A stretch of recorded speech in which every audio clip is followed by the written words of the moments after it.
నమస్కారం. లక్ష్మి చెప్పే కథలకు స్వాగతం. వీణులతో వీక్షించటానికి సిద్ధం కండి. ప్రియ సఖులు, ఇప్పుడు మనం ప్రముఖ రచయిత కీర్తిశేషులు శ్రీ గొల్లపూడి మారుతీరావు గారు రచించిన అందమైన జీవితం అనే ఒక చక్కటి కథను విందామండి.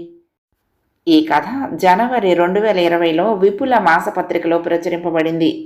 ఇక కథ మొదలు పెట్టేస్తున్నానండి. నీ ముక్కు అంత పొడుగ్గా లేకపోతే తప్పకుండా నిన్ను పెళ్లి చేసుకునేదాన్ని అంది కమల 20 ఏళ్ల క్రితం. ఆ మాటకి కమల మీద కోపం రాలేదు నాకు, నా ముక్కు మీద వచ్చింది. తర్వాత చాలా సంవత్సరాల పాటు నా ముక్కు మీద ద్వేషం పెరుగుతూనే ఉంది. జీవితంలో చాలా వాటితో రాజీ పడ్డాను, కానీ కమల తిరస్కారానికి కారణమైన ఈ ముక్కును మాత్రం క్షమించలేదు. నిజానికి కమల వంటి అందగత్తెకు ఎవరినైనా తిరస్కరించే అధికారం ఉంది. మత్తుగా నిద్రపోతున్న ప్రపంచం మీద ఉదయించిన సూర్యోదయం లాంటి ముఖం, కొండలోయల్లో మంచు తెరల్ని తట్టి లేపే వెలుగు తెరల్లాగా, గుండె లోతుల్లో కోరికలను తట్టి పలకరించే చిరునవ్వు, ప్రపంచాన్ని జయించిన సామ్రాజ్ఞి చివరి తిరస్కారంలాగా ఠీవిగా కదలాడే కళ్ళు, ఇవే కమలకు అధికారాన్ని ఇచ్చాయనుకుంటాను. నేనే కాదు, తనను చూడవచ్చిన ఆ పెళ్లి కొడుకు ముఖం మీదే ఆ చుత్తేమిటి పొట్టేళ్లాగా అంటే అందరూ ఏడుపు మొహం పెట్టినా అతను చిరునవ్వు నవ్వుతూనే ఉన్నాడు. దానికేం అవసరమైతే మార్చుకోవచ్చు అని ఆమెకు వినపడేలాగా అన్నాడే కానీ ఆ అవసరాన్ని అతనికి కల్పించలేదు కమల. ఇంటర్మీడియట్ రోజుల్లో కాలేజీ కుర్రాళ్ళకి ఆమె కొంటెతనం ఆట వస్తువు అయింది. వాళ్ళ అల్లరి పనులన్నింటినీ హర్షిస్తూ వీలైతే ప్రోత్సహించేది. అయితే చివరికి వాళ్ళ అల్లరికి తన 6 అంగుళాల జాడే బలైపోయిందని ఓ చీకటి సాయంకాలం ఎవరో అబ్బాయిలు ఆమె చేయి పట్టుకుని లాగి 1 గజం మేర కొంగును కత్తిరించారని, మర్నాడు చాలామంది కుర్రాళ్ల జేబుల్లో ఆ ప్యాకెట్ రుమాళ్లే కనిపించాయని వాళ్ళ నాన్నగారు తెలుసుకున్నాక చదువు మానిపించేశారు. అందుకు విచారించలేదు కమల. విచారిస్తే కమల ఎందుకు అవుతుంది? ఇంటి దగ్గర తీరిగ్గా గడపవలసిన రోజుల్లోనే మా ఇద్దరి బాంధవ్యం పెరిగింది. అంత అందమైన అమ్మాయి కోరే ఏ సహాయమైనా చిటికలో చేసేవాణ్ణి. మధ్యాహ్నం అందరి భోజనాలు అయ్యాక ఇద్దరం ఎప్పుడైనా బజారుకు వెళ్ళేవాళ్ళం. సాయంకాలం తరచూ బీచ్కు వెళ్ళేవాళ్ళం. విసురుగా ముఖానికి కొట్టుకునే గాలిని ఎదిరిస్తూ చికిలించే కమల కళ్ళు చిలిపిగా ఇవ రహస్యాలను చెప్తున్నట్టుండేవి. మసక చీకటి పడేవాళ్ళ నా చెయ్యి పుచ్చుకొని ముందుకు వచ్చేపోయే కెరటాలతో ఆటలాడటం ఇప్పటికీ అందమైన కలలాగా గుర్తుకొస్తుంది. ఆమె అందాన్ని చూసి చుట్టూ ముసురుకునే కుర్రాళ్లకు భయపడి పారిపోయేది కాదు. చిరునవ్వుల్లో తిరస్కారాన్నో కంటి ఎరుపులో నిర్లక్ష్యాన్ని ప్రదర్శించి నా చెయ్యి పుచ్చుకుని వాళ్ల మధ్య నుంచే పరివారం ఎదుట నడిచి వెళ్ళిన సామ్రాజ్ఞిలాగా నడిచిపోయేది. అప్పట్లో ఆ టీవీ దర్పం చూసి ముగ్ధుణ్ణయి ఆమెతో నడిచేవాడిని. తన అందంలో గొప్పతనం తెలుసు ఆమెకు. అది చూసే వాళ్ళని ఎట్లా కట్టిపడేస్తుందో తెలుసు. మల్లెపువ్వులో కనిపించే అమాయకమైన అందం కాదది, తాచుపాములో ద్యోతకమయ్యే ఠీవైన అందం. కమల అందంలో గడుసుతనం ఉంది, గర్వం ఉంది, ఠీవి ఉంది, తిరుగుబాటు ఉంది. ఒక్కసారి బీచ్ నుంచి వచ్చేటప్పుడు సంధ్య వెలుగులో ఒక మాట అన్న జ్ఞాపకం. నువ్వు చాలా అందంగా ఉంటావు కమల అన్నాను. అలా ఎప్పుడూ పిలవలేదు ఆమెను. అలాంటి మాట ఆమె ముందు ఎప్పుడూ అనలేదు. నా గొంతులో వణుకు కనిపెట్టింది కావును దిమ్మెరపోయి ఒక్క క్షణం ఆగిపోయింది. అలాంటి విషయం ఇంతవరకు ఎవరూ చెప్పలేదేమో. అది చెప్పటం ఆమెకి ఇష్టమేమో. ఒక్కసారి వంగి 2 చేతుల్లో నా ముఖాన్ని తీసుకుని ముద్దు పెట్టుకుంది. ఆ తీయటి ఊపిరి నాకెంతో ఇష్టం. కితకితలు పెట్టే ఆ నల్లటి జుట్టు నాకిష్టం. నవ్వినప్పుడు కుడి చివర బయటకు తొంగి చూసే సన్నటి పంటి నొక్కు చాలా ఇష్టం. ఆ క్షణంలో కమల నా పట్ల కళ్ళల్లో ప్రదర్శించిన దయా సానుభూతి ఇవాళకి గుర్తున్నాయి. సానుభూతి ఎందుకని చెప్పటం మర్చాను. అప్పుడు నా వయసు 10 ఏళ్ళు. కమల నాకంటే మరో 10 ఏళ్ళు పెద్ద. పెళ్ళంటే సరిగ్గా అర్థం తెలియని ఆ వయసులో ఓ సాయంకాలం తెల్లటి పొడవాటి మనిషి కమలను చూడటానికి రావటం, ఆమె వైపు చూసి చిరునవ్వు నవ్వటం, మొదటిసారిగా కమల కళ్ళల్లో తృప్తి ప్రశంస కనిపించటం, నేను కష్టపడి కొని తెచ్చిన పువ్వులు పళ్ళు అతనితో వచ్చిన వాళ్ళందరికీ కమల పంచటం, ఆ తర్వాత 2 రోజుల పాటు ఆ పొడవాటి మనిషి గురించే కమల మాట్లాడుతూ ఉండటం, ఇవన్నీ నాకు నచ్చలేదు. ఎన్నాళ్లకు నేనేదో వస్తువు పోగొట్టుకున్నట్లు, ఆటలో ఓడిపోయినట్లు నిరుత్సాహంగా తిరిగాను. ఆ రోజుల్లో రాఘవేంద్రరావును గుర్తు తెచ్చుకుంటే నా మటుకు నాకే ఆశ్చర్యం వేసేది. పాలరాయిలాగా తెల్లటి నునుపైన శరీరం, విశాలమైన నుదురు, నవ్వితే పెదాల్లో అందమైన వంపు, మాట్లాడితే ఆడవాళ్ల గొంతులో కనిపించే లాలిత్యం, నెమ్మది. చాలా అందమైన వాడనిపిస్తుంది. డార్జిలింగ్ ప్రాంతాల్లో జియాలజిస్టుగా పనిచేస్తున్నాడు. సెలవుల్లో వచ్చినప్పుడు ఎవరో అమ్మాయి ఉందంటే చూడటానికి వచ్చాడు. మరో నెల రోజులకు తెలిసింది వాళ్ళిద్దరికీ పెళ్ళవుతుందని. పెళ్ళంటే అమ్మని అడిగాను. అమ్మ నవ్వింది. మరి 4-5 నెలల్లో కమల ఆ అబ్బాయితో వాళ్ళ ఊరికి వెళ్ళిపోతుంది అంది. గుండె గొంతులో కదిలింది నాకు. అన్నం సహించలేదు. కళ్ళ వెంట నీళ్లొచ్చాయి. భోజనం కాగానే కమల వాళ్ళ ఇంటికి పరిగెత్తుకు వెళ్ళాను. 2 చెడలు ముందేసుకుని ఏదో చదువుకుంటోంది కమల. నన్ను చూసి ఏం బాబీ అంది. మొన్న వచ్చిన పొడవాట ఎందు నువ్వు వెళ్ళిపోతావా అన్నాను దుఃఖాన్ని దాచుకోకుండా. ఒక్క క్షణం ఆశ్చర్యంగా చూసి అవును బాబీ అంది. నా బిక్కమొహం చూసి అంతలోనే నవ్వేసింది. అమ్మ కళ్ళల్లో కనిపించే దయ అప్పుడు నాకు కమల కళ్ళల్లో కనిపించింది. కానీ ఆ కళ్ళు అల్లరికి చిలిపితనానికి అలవాటు పడ్డాయి. ఈ 2 రోజుల్లోనే కమల పెద్దదైపోయినట్లు అనిపించింది. ఇప్పుడు గెంతటం లేదు, పాటలు పాడటం లేదు. ఈ పెద్దరికం ఎందుకో నాకు నచ్చలేదు. హఠాత్తుగా చుట్టూ ఉన్న ప్రపంచం మారిపోయినట్లు అనిపించింది. ఆ తర్వాత చాలా రోజులు నిశ్శబ్దంగా గడిపాను. మధ్య మధ్య అమ్మని అడిగేవాణ్ణి, అమ్మా, కమల నన్ను పెళ్లి చేసుకుంటే మన ఇంటికి వచ్చేస్తుందా అని. అమ్మ నవ్వింది. మరి 1-2 సార్లు అలా అడిగితే నవ్వి తప్పు అలా అనకూడదు అని బొగ్గ మీద వేలితో ఒక్కటేసింది. ఇందులో తప్పే ఉంది. కమల నవ్వితే నాకిష్టం, పాడితే నాకిష్టం. ఏ సహాయమైనా చేశాక చాలా బాగా చేశావురా బాబీ అనే పొగడ్తకి ప్రలోభపడేవాణ్ణి. కమలకి ఏ పువ్వులు ఇష్టమో తెలుసు, ఏ చీరలో అందంగా కనిపిస్తుందో తెలుసు. మరి ఇంత చనువు ఏం కాను. ఇక ఆగలేక పెళ్లికి 2 వారాలు ఉందనగానే ఒకరోజు కమల తలస్నానం చేసి డాబా మీద జుత్తు ఆరబెట్టుకునే సమయంలో అడిగేశాను, నన్ను పెళ్లి చేసుకోవు అని. ఆ ప్రశ్నకు ఒక్క క్షణం నిర్ఘాంతపోయింది. కాసేపు ఆలోచించి, చేసుకునేదాన్నే బాబీ, నీ ముక్కు అంత పొడుగు లేకపోతే తప్పక నిన్నే చేసుకునేదాన్ని అంది. ఆ మాట చెప్తున్నప్పుడు నిజంగా ఆమె కళ్ళల్లో నీళ్లు చూశానో లేక ఊహించుకున్నానో గుర్తులేదు. కానీ ఎప్పుడు అద్దం చూసినా కమల కళ్ళు గుర్తుకొస్తాయి. పెళ్లిలో ఎంత తృప్తితో భక్తితో ఒరిని పక్క ఒదిగిపోయిన ఓ బంగారు బొమ్మ ఇప్పటికీ గుర్తే. వాళ్ళిద్దరి అందం అన్యోన్యత చూసి ఆశ్చర్యపోయాను క్షణకాలం.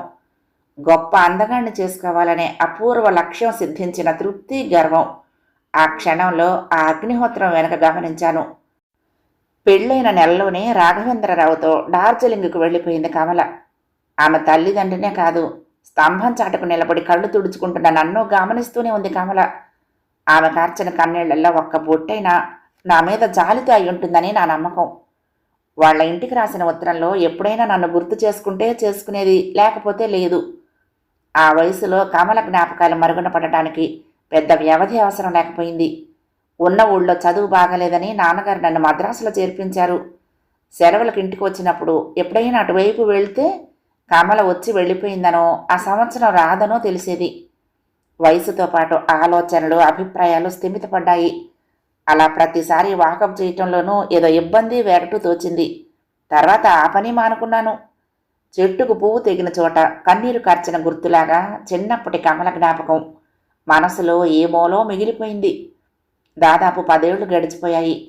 బిఏ పరీక్షలు రాశాక ఇళ్లకు వెళ్ళిపోయే ముందు ఓ 10 మంది విద్యార్థులం తిరుపతి వెళ్ళి అక్కడి నుంచి చెదిరిపోదాం అనుకున్నాము.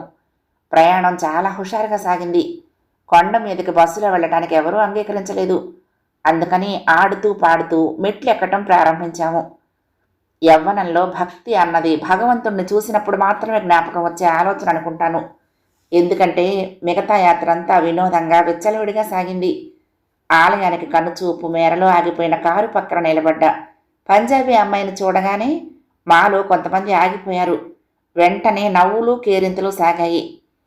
ఆ అమ్మాయి కారు నీడపడే చోట అటువైపు తిరిగి నించుంది. ఊదా రంగు దుస్తుల్లో అప్పుడే ఈ ప్రపంచంలో కళ్ళు తెరిచిన గడ్డి పువ్వులాగా కనిపించింది. గాలికి మీద ఉన్న ఆ ఒల్లెపాటు రెపరెపలాడుతోంది.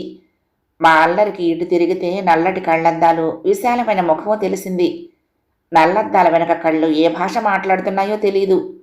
కానీ మమ్మల్ని చూడగానే సన్నటి మొగ్గ మీద తుమ్మెద వాలిన అలసటలాగా నీరసించినట్లు కారు అంచు మీద కూర్చుండిపోయింది. పెదవులు నవ్వుకు తెరుచుకున్నాయి.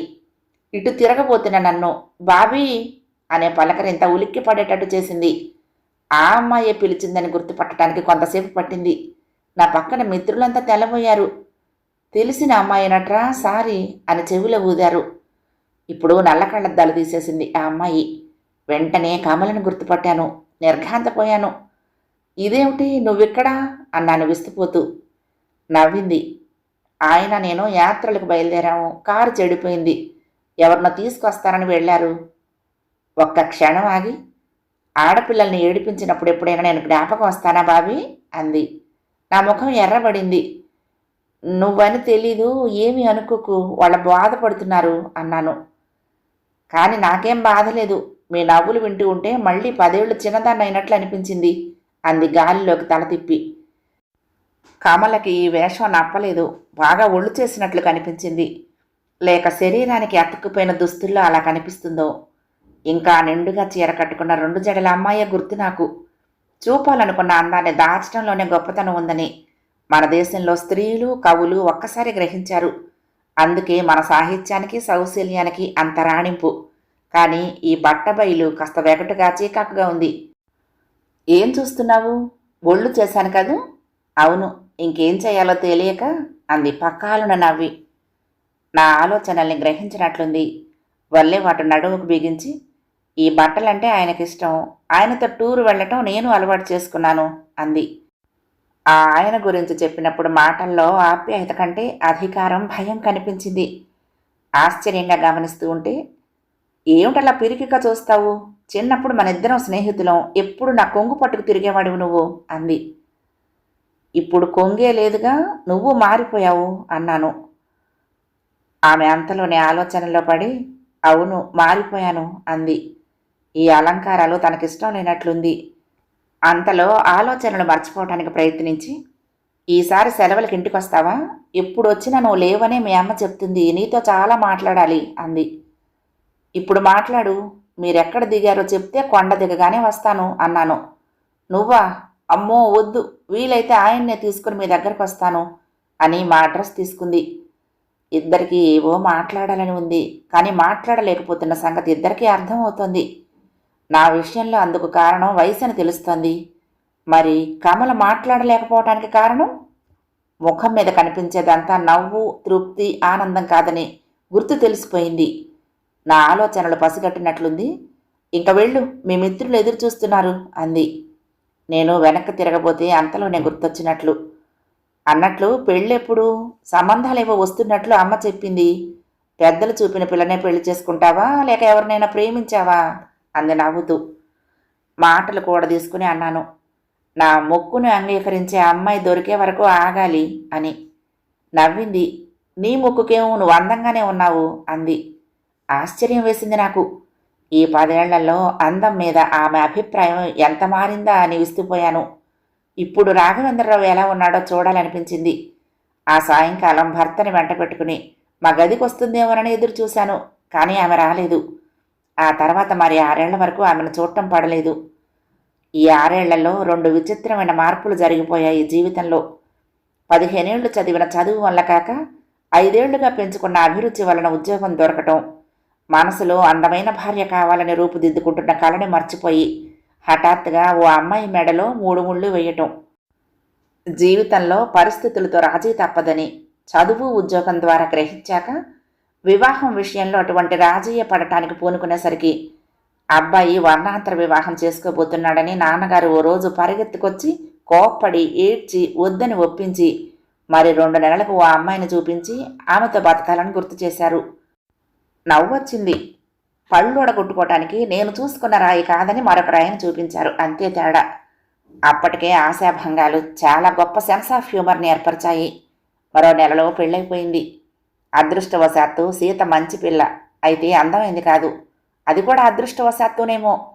మరో ఏడాదికి ఉద్యోగరీత్యా ఢిల్లీ ట్రైనింగ్కి వెళ్ళవలసిన అవసరం వచ్చినప్పుడు అమ్మ గుర్తు చేసింది, కమల వాళ్ళు ప్రస్తుతం ఢిల్లీలోనే ఉంటున్నారని. ఉత్తరం రాయి, ఆ 10 రోజులు వాళ్ళింట్లోనే ఉండొచ్చు అంది. వెంటనే రాశాను. తిరుగు టాపాలోనే సమాధానం వచ్చింది. కమలి స్వయంగా రాసింది, తప్పకుండా రా, కానీ ఒక్క షరతు, నీతో పాటు మీ ఆవిడ్ని తీసుకురావాలి అని. ఆ ఉత్తరం చూడగానే వస్తానని మా ఆవిడ పట్టుపట్టి కూర్చుంది. ఆడవాళ్ళకి ఆలోచన, మగవాళ్ళకి అవకాశం వస్తే ఇంకా ఆ పనికి విరమించడం అంటూ ఉండదు. తప్పనిసరిగా ఇద్దరం బయలుదేరాము. మా ఆవిడిని చూడగానే ఆప్యాయంగా 2 చేతుల్ని తన చేతిలోకి తీసుకుని పలకరించింది కమల. ఆయన స్నానం చేస్తున్నారు రండి అని సామాన్లు అందుకుంది. ఒక్క క్షణంలో ఇద్దరికి కాఫీ అందించింది. నా పక్కకొచ్చి మంచి పిల్లనే చేసుకున్నావే దొంగ అంది సీత వినకుండా. నాకంతా ఉక్కిరి బిక్కిరిగా ఉంది. మరో క్షణంలో రాఘవేంద్రరావు వచ్చాడు. ఆయన్ని చూసి 16 ఏళ్ళయింది. వెంటనే పోల్చుకోలేకపోయాను. జుత్తు దాదాపు ఊడి బట్టతలైపోయింది. బుగ్గలు ఉబ్బినట్లయి పెదవులు మరీ దళసరిగా కనిపిస్తున్నాయి. అన్నిటికన్నా కళ్ళు ఎర్రగా తెలుస్తున్నాయి. నన్ను అతను పోల్చుకోలేకపోయాడు. బాబీ అండి, మన పెళ్ళికి 10 ఏళ్లవాడు అని మా ఆవిడ వైపు తిరిగి, మీ ఆయన చాలా గడుసువాడమ్మా, ఆ రోజుల్లోనే నన్ను పెళ్లి చేసుకోమని వెంటపడేవాడు. గుక్క తిప్పుకోకుండా నవ్వింది. సీత సిగ్గుపడింది. నా ముఖం ఎర్రబడింది. రాఘవేంద్రరావుకి ఈ పరిహాసం నచ్చనట్లుంది. నాకు ఆఫీసు వేళయింది అని నా వైపు తిరిగి, రెస్ట్ తీసుకోండి, రాత్రి మాట్లాడదాం అని గదిలోకి వెళ్ళిపోయాడు. అంత నవ్వుతున్న కమల పిల్లైపోయింది. మాస్టారి పేము బెత్తం రుచి తెలిసిన విద్యార్థిలాగా అతని వెనక గదిలోకి నడిచింది. అతను వెళ్లే వరకు మళ్ళీ మా వైపు చూడలేదు. మేము మా సామాన్ల గొడవలో పడ్డాము. మేము వచ్చినందుకు తెచ్చిపెట్టుకున్న ఉత్సాహం తప్పిస్తే నిత్య జీవితంలో అది లోపించినట్లు ఆ క్షణంలోనే పసిగట్టాను. కమలకేం వయసు మించిపోలేదు, కానీ జీవిత భారాన్ని మోసిన అలసట కళ్ల కింద నీడల్లో తెలిసాయి. మనిషి నీరసించిపోయింది. గాలిపోయిన బెలూన్లో ముడతల్లాంటివి ముఖం మీద అక్కడక్కడ కనిపించాయి. ఇల్లు చాలా విశాలంగా, చాలా శుభ్రంగా ఉంది. కానీ ఎక్కడా పిల్లల అలికిడి లేదు. కమల జీవితంలోనూ మనస్సులోనూ ఒంటరినేమో. మేము రావటం ఆవిడకు పెద్ద మార్పులాగా ఉంది. మాతో పాటు అన్ని చోట్లకి వచ్చింది. హుషారుగా అన్నీ చూసింది. అప్పుడు నాకో విషయం అర్థమైంది. 3 ఏళ్ల అక్కడ ఉంటున్నా ఒక్కసారి ఇవేమీ ఆమె చూడలేదని ఆశ్చర్యం కలిగింది. ట్రైనింగ్ మరి 4 రోజులకు అయిపోతుందనగా మధ్య ఆదివారం వచ్చింది. ఆ రోజు తాజ్మహల్ చూడాలని అనుకున్నాము. ఆ ఆలోచన వచ్చిందే తడవుగా ఆనందంతో ఉక్కిరి బిక్కిరవుతూ ఏర్పాట్లు చేస్తోంది కమల. మీ ఆయన్ని రమ్మను అన్నాను. చెంపపెట్టు తగిలినట్లు త్రుళ్ళిపడి అంతలోనే నవ్వి, ఆయనకు తీరుకుండదు, పోనిద్దు అంది ముఖం తప్పించుకుని. బావుండదని బయలుదేరే ముందు రాత్రి నేనే అడిగాను, మీరు రాకూడదా అని. నేను అంటే కమల వస్తుందా అడిగాడు. ఆ ప్రశ్నకు బిత్తరపోయాను. అంతలోనే నవ్వి, తాజ్మహల్ చరిత్రకు ఒక గుర్తు, నాకేమీ కాదు, నేను కళాకారుణ్ణే కాదు, ఐఎమ్ నాట్ ఇంట్రెస్టెడ్ అన్నాడు. ఏ విషయం మీదైనా ఖండితమైన అభిప్రాయాలు కలవాడిగా, తన అభిప్రాయాన్ని ఖండించే హక్కు ఎవరికీ లేదన్నట్లుగా అతనికి విశ్వాసం ఉన్నట్లు ఆ మాటల్లో గ్రహించాను. విచిత్రం, తెల్లవారుజామున లేస్తూనే తను రావటం లేదని చెప్పేసింది కమల. మేమిద్దరం నిర్ఘాంతపోయాము. అదేం, అంతలోనే నీ మనసు మారిపోయిందేం అన్నాను నేను ఆశ్చర్యంగా. జవాబుగా సీత ముఖం చూసి నవ్వింది కమల. నీకేం తెలుస్తుంది బాబు, నువ్వు మగాడివి, ఆ ప్రశ్న మీ ఆవిడ అడిగిందేమో చూడు అంది.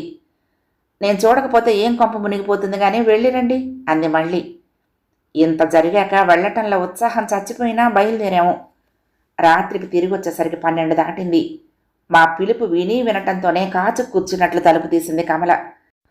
మేము లోపలికి రాగానే, షూ నెమ్మదిగా, ఆయన పడుకున్నారు అని మెల్లిగా మా గదివైపు నడిచింది చెయ్యి పుచ్చుకుని. ఆ గొంతులో భర్త పట్ల భయం, విశ్వాసం చూసి ఆశ్చర్యం వేసింది. అంతా చీకటి. ప్రయాణం బాగా జరిగిందా అంది రహస్యంగా. అన్నాను. పడుకోండి, ఉదయం మాట్లాడుకుందాం అంది వెనక్కి తిరుగుతూ. ఆమెలో ఏదో లోపాన్ని హఠాత్తుగా పసిగట్టాను. ప్రొద్దుటి వ్యక్తికి ఇప్పటి వ్యక్తికి తేడా కనిపించింది. నిద్ర రాక అటు ఇటు దొర్లుతూ ఉంటే బాత్రూంలో లైటు వెలిగింది. అప్పటికే సీత ఒళ్ళు మర్చి నిద్రపోతోంది. ఎవరితో ఏడుపు బరువుగా ఊపిరి తెలిసింది. మెల్లిగా లేచి గది బయటకొచ్చాను. బాత్రూంలోని దీపం చారలో కమలని గుర్తుపట్టాను. ఆమె నుదురు మీద రక్తాన్ని గుర్తుపట్టాను. కమలా అన్నాను భయభ్రాంతున్నై. ఆ కేకకు తల మీద పిడుగు పడ్డట్టయింది. ఒక్కసారిగా వచ్చి నా నోరు మూసింది. మెల్లిగా మాట్లాడు, ఆయన ఒళ్ళు మర్చి నిద్రపోతున్నారు, నువ్విప్పుడు లేచావేం అంది, గొంతు మామూలుగా ఉంచాలని ప్రయత్నిస్తూ. ఏమిటిది, నుదుటికి రక్తం ఏమిటి అన్నాను. ఎంతోసేపు మాట్లాడలేదు కమల. ఎంత బ్రాందీ సీసాలైతే మాత్రం అంత గట్టివెందుకు బాబు అంది. ఒళ్ళు జలతరించింది నాకు. తాగాడా, సీసాతో కొట్టాడా అన్నాను. నవ్వింది. ఏం, కొట్టడానికి అధికారం లేదా భర్తకి అంది. తెల్లబోయాను. ఎందుకు? కారణం ఏ ఆడది చెప్పదు బాబీ, నువ్వు అడగకూడదు. ఇప్పుడు లేచావు, లేకపోతే నీకు దొరికేదాన్ని కాదు. ఎవరితో అనకేం అని చేయి పట్టుకుంది. చచ్చా అన్నాను నేను. ఆలోచిస్తున్న కొద్దీ రాఘవేంద్రరావు మీద కసి, కమల పరిస్థితి మీద జాలి పెనవేసుకున్నాయి. నేను ఆలోచిస్తున్నానని కనిపెట్టింది కావును. బాబీ, నువ్వు మీ ఆవిడ్ని కొడతావా అంది. నాకు అందం లేదుగా, పెళ్ళాన్ని కొట్టే అర్హత లేదు ఉదాసీనంగా అన్నాను. ఆ మాట చెళ్ళును తగిలినట్లుంది. చీకట్లో నిర్ఘాంతపై చూసింది. బయలుదేరే ముందు కొత్త చీరతో సీతను సత్కరించింది. త్వరగా అబ్బాయిని ఎత్తుకోవాలి సుమా అని చెవిలో మెల్లిగా అంది. ఆ మాటలో ఎదుటి వ్యక్తికి ఆదేశం కన్నా తన పరిస్థితి పట్ల అసంతృప్తితో వచ్చి జాలేసింది నాకు. గుమ్మం దిగబోతూ ఉంటే చిన్న పిల్లాడిలాగా వెనక్కి లాగి, సీత మంచి పిల్ల, జాగ్రత్తగా చూసుకో అంది. అనుకోకుండా అన్నాను, మంచిదైతేనేం, అందగత్తె కాదు అని. చర్రున కోపం తెచ్చుకుంది కమల. ఆమె అందానికేం చిలకలాంటి పిల్ల అంది. నవ్వు రాలేదు నాకు. అందంలో రాజీకి కమల మరొక మెట్టు దిగొచ్చినందుకు ఆశ్చర్యం వేసింది. 4 ఏళ్ల తర్వాత మళ్ళీ హైదరాబాద్లో ఓ స్నేహితుడి పెళ్లిలో తటస్థపడింది కమల.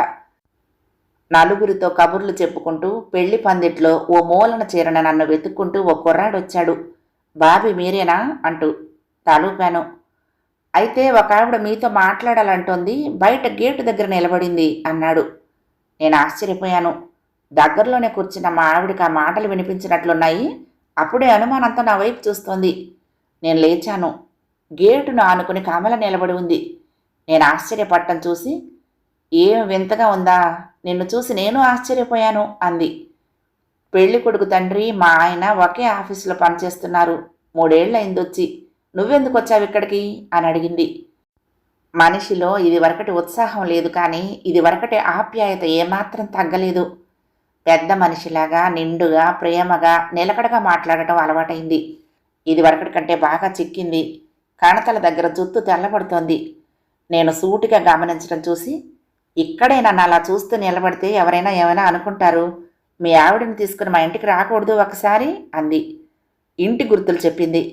రా, చాలా విచిత్రాలు చూపిస్తాను, ఇంక వెళ్ళాలి, అబ్బాయి లేచి ఏడుస్తాడు అంది. నా కళ్ళల్లో ఆశ్చర్యాన్ని గమనించి నవ్వేసి, అన్నట్లు మా వాడిని చూడలేదు కదూ నువ్వు, చూద్దు గాని అంది 2 చేతులతో బర్మాముడిలో గులాబీని సరిచేసుకుంటూ. నా చెయ్యి పట్టుకుని బీచ్కి ఆడుతూ పాడుతూ నడిచే కమలకి, నిండైన పరిపూర్ణతను సాధించిన ఈ మాతృమూర్తికి పోలికలు వెతికే ప్రయత్నించేలోగానే వెళ్ళిపోయింది. నడిచిపోతూ ఉంటే చూస్తూ మనిషిలో ఇంకా టీవీ పోలేదనుకున్నాను. మరో ఆదివారం తీరిక చేసుకుని నేను మా ఆవిడ కమల ఇంటికి వెళ్ళాము. ముందు వసారాల్లో కూర్చున్న వ్యక్తిని కానీ, అతని ముందు ఆడుకుంటున్న 3 ఏళ్ల కుర్రాన్ని కానీ పోల్చుకోలేకపోయాను. కమల లోపల నుంచి వచ్చి భర్తకి నన్ను గుర్తు చేయబోయేసరికి రాఘవేంద్రరావుని గుర్తుపట్టి నిర్ఘాంతపోయాను. కుడి కన్ను దగ్గర నుంచి చెవి వరకు చీరుకుపోయినట్లు పెద్ద మచ్చ. చూసేటప్పుడు కన్ను కూడా దృష్టి తప్పినట్లు అనిపిస్తోంది. ఎడమ చెయ్యి సరిగ్గా పనిచేయనట్లుంది. వంకర తెలుస్తోంది. శరీరం మరింత బరువైంది. తల మీద ఒక్క వెంట్రుక కూడా లేదు. మనిషి మాటలో ఇదివరకటి సూటిదనము నిర్భయం లేదు. ఇప్పుడు తరచూ నవ్వుతున్నాడు. జీవితంలో ఓటమి వలనో కష్ట సుఖాల అవగాహన వల్లనో మెత్తపడ్డాడు. ఇది రాఘవేంద్రరావులో ఊహించలేని పెద్ద మార్పు. నేను తెల్లబోయి కమల వైపు చూస్తే, మాట్లాడకు అని సంజ్ఞ చేసింది. రాఘవేంద్రరావు నా ఉద్యోగ విషయాలన్నీ తీరికగా అడిగాడు. తన ప్రమోషన్లు, బదిలీలు, టూర్ల గురించి చెప్పాడు. మాట్లాడుతూ చాలాసేపు కూర్చున్నాను. కమల మా ఆవిడితో గంటకు పైగా కబుర్లేసుకుంది. వస్తానని లేచి లోపలికి నడిచాను. మీ ఆవిడ ముఖం కడుక్కుంటోంది, దొంగ, పిల్లలని చెప్పవేం ఇద్దరటగా అంది కమల. అవును, మా మామగారి దగ్గర ఉన్నారు అన్నాను. కాస్త ఆగి, ఏమిటైంది మీ ఆయనకు అన్నాను ఆతృతగా. 3 ఏళ్ల క్రితం కాన్పూర్ దగ్గర జీప్ యాక్సిడెంట్ అయ్యింది. తల పగిలేదే, కొద్దిలో తప్పింది. ఆ తర్వాత 4 నెలలు ఆసుపత్రిలో ఉన్నారు. అప్పుడే ఈ బదిలీ వచ్చింది అంది. ఎక్కడా అసంతృప్తి, దుఃఖం ఆమె కంఠంలో ధ్వనించలేదు. ఉండబట్టలేక కసిగా ప్రశ్న వేశాను. ఎలా బ్రతుకుతున్నావు అటువంటి కురూపితో అని. తెలివి తక్కువ వాడిని క్షమించినట్లు చూసి పకాలను నవ్వింది. నోరుమి, మీ ఆవిడ వింటుంది. వింటే ఆయనతో బతకటం నిజంగా నాకు ఇష్టం లేదేమో అనుకుంటుంది కూడాను అంది. ఇంతలోనే మాట మార్చి, మా బాబుని చూశావా, వీడి పేరు మధు అంది. చూశాను. సన్నగా పీలగా ఒంట్లో ప్రాణం లేనట్లు నీరసంగా ఉన్నాడు. పెద్ద జుత్తు, చిన్న నోరు. 3 ఏళ్ళొచ్చినా మాటలు రాలేదు. ఏమైనా వాడిలో అందం కనిపించలేదు. ఆ మాటే అన్నాను. మీ ఇద్దరి పోలిక రాలేదు. పక్కున నవ్వింది. ఏమైనా ఆయన పోలిక రాలేదు, అదే అదృష్టం అంది. నేను తెల్లబోయాను. అన్నింటికీ అలా అర్థాలు తీయకూడదు బాబీ. వీడు పుట్టాక నాకేం హద్దులు లేవు అని ఆప్యాయంగా వాడిని అక్కును చేర్చుకుంది. ఆలోచిస్తూ మా ఆవిడతో బయటకు నడిచాను. చిన్నప్పటి గర్వం తిరుగుబాటులో కన్నా ఈ దయ ప్రేమలో ఇంకా అందంగా కనిపించింది కమల. లేక అందం మారలేదేమో, అందాన్ని చూసే దృష్టిలోనేమో ఈ మార్పు అంతా. రాఘవేంద్రరావులో అందం చెరిగిపోయినా కమల ఆలోచనలో మొదటి అందపు ముద్ర చెరిగిపోలేదు. నా అందంలో మార్పు లేకపోయినా నా అందాన్ని గురించి ఆమె అభిప్రాయంలో మార్పు తెచ్చుకుంది. సీతలో అందం లేకపోయినా ఆమె స్వభావంలో, బతకటంలో ఉన్న అందంతో సరిపెట్టుకుంది. మరి ఆ పసివాడిలో అందం? తండ్రి పోలికలు లేని కారణాన ఆ గుణాలను పుణికి పుచ్చుకోవడన్న ఆశలు, అన్నింటికీ మించి తన కొడుకన్న ఆప్యాయతలోని అందమేమో అది. ఆలోచనల మీద ఆలోచనలు పేర్కొంటున్నాయి. కళ్ల ముందు వృద్ధాప్యం ఆవరించుకుంటున్న స్త్రీమూర్తిని ఊహించుకుంటూ అందం తన విశ్వరూపాన్ని కమలలో ప్రదర్శించింది అనుకున్నాను. కథ సమాప్తం. ప్రియ సఖులు, ఈ కథ మీకు నచ్చితే తప్పకుండా లైక్ చేయండి, షేర్ చేయండి, కామెంట్ చేయండి, సబ్స్క్రైబ్ చేసుకుని నన్ను ఎంకరేజ్ చేయండి. ఉంటానండి. ప్రేమతో లక్ష్మి, కృష్ణాతీరం దుర్గమ్మ సన్నిధానం. నమస్తే.